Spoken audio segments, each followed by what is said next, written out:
Aku berkata kepadamu, sesungguhnya, siapa yang masuk ke dalam kandang domba dengan tidak melalui pintu, tetapi dengan memanjat tembok, ia adalah seorang pencuri dan seorang perampok. Tetapi siapa yang masuk melalui pintu, ia adalah gembala domba. Untuk dia penjaga membuka pintu, dan domba-domba mendengarkan suaranya.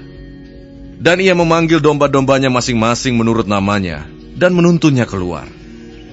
Jika semua dombanya telah dibawanya keluar, ia berjalan di depan mereka, dan domba-domba itu mengikuti dia, karena mereka mengenal suaranya. Tetapi seorang asing pasti tidak mereka ikuti, malah mereka lari daripadanya, karena suara orang-orang asing tidak mereka kenal. Itulah yang dikatakan Yesus dalam perumpamaan kepada mereka. Tetapi mereka tidak mengerti apa maksudnya ia berkata demikian.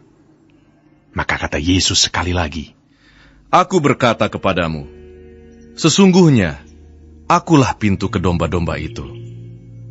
Semua orang yang datang sebelum aku adalah pencuri dan perampok, dan domba-domba itu tidak mendengarkan mereka.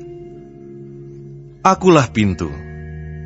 Barang siapa masuk melalui aku, ia akan selamat, dan ia akan masuk dan keluar dan menemukan padang rumput.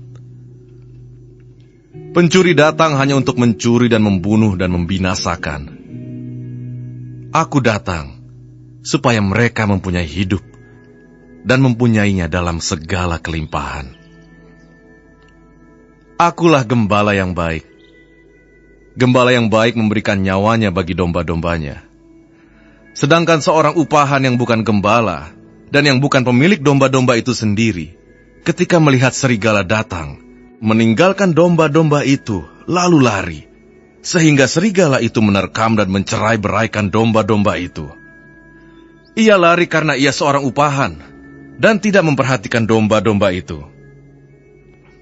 Akulah gembala yang baik, dan aku mengenal domba-dombaku, dan domba-dombaku mengenal aku, sama seperti Bapa mengenal aku dan aku mengenal Bapa.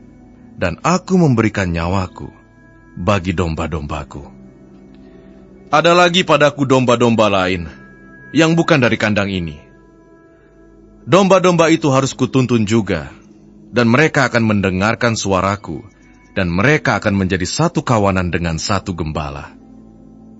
Bapa mengasihi aku, oleh karena aku memberikan nyawaku untuk menerimanya kembali.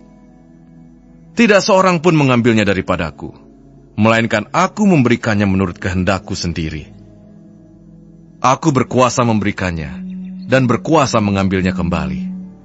Inilah tugas yang kuterima dari Bapakku. Maka timbullah pula pertentangan di antara orang-orang Yahudi karena perkataan itu. Banyak di antara mereka berkata, Ia kerasukan setan dan gila. Mengapa kamu mendengarkan dia? Yang lain berkata, Itu bukan perkataan orang yang kerasukan setan. Dapatkah setan memalingkan mata orang-orang buta?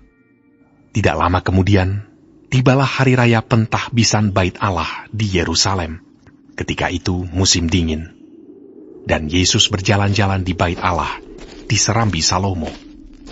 Maka orang-orang Yahudi mengelilingi dia dan berkata kepadanya, Berapa lama lagi engkau membiarkan kami hidup dalam kebimbangan? Jikalau engkau Mesias, katakanlah terus terang kepada kami. Yesus menjawab mereka, Aku telah mengatakannya kepada kamu, tetapi kamu tidak percaya. Pekerjaan-pekerjaan yang kulakukan dalam nama Bapakku, itulah yang memberikan kesaksian tentang aku. Tetapi kamu tidak percaya, karena kamu tidak termasuk domba-dombaku. Domba-dombaku mendengarkan suaraku, dan aku mengenal mereka, dan mereka mengikut aku. Dan aku memberikan hidup yang kekal kepada mereka, dan mereka pasti tidak akan binasa sampai selama-lamanya, dan seorang pun tidak akan merebut mereka dari tanganku. Bapakku yang memberikan mereka kepadaku lebih besar daripada siapapun, dan seorang pun tidak dapat merebut mereka dari tangan Bapa. Aku dan Bapa adalah satu. Sekali lagi, orang-orang Yahudi mengambil batu untuk melempari Yesus. Kata Yesus kepada mereka, Banyak pekerjaan baik yang berasal dari Bapakku yang kuperlihatkan kepadamu. Pekerjaan manakah di antaranya yang menyebabkan kamu mau melempari aku? Jawab orang-orang Yahudi itu. Bukan karena suatu pekerjaan baik maka kami mau melempari engkau, melainkan karena engkau menghujat Allah. Dan karena engkau, sekalipun hanya seorang manusia saja, menyamakan dirimu dengan Allah. Kata Yesus kepada mereka, Tidakkah ada tertulis dalam kitab Taurat kamu, Aku telah berfirman, kamu adalah Allah. Jikalau mereka, kepada siapa firman itu disampaikan, disebut Allah, sedang kitab suci tidak dapat dibatalkan, masihkah kamu berkata kepada Dia yang dikuduskan oleh Bapa dan yang telah diutusnya ke dalam dunia, engkau menghujat Allah, karena aku telah berkata, aku anak Allah. Jikalau aku tidak melakukan pekerjaan-pekerjaan Bapakku, janganlah percaya kepadaku. Tetapi jikalau aku melakukannya, dan kamu tidak mau percaya kepadaku, percayalah akan pekerjaan-pekerjaan itu, supaya kamu boleh mengetahui dan mengerti bahwa Bapa di dalam aku, dan aku di dalam Bapa. sekali lagi mereka mencoba menangkap dia, tetapi ia luput dari tangan mereka.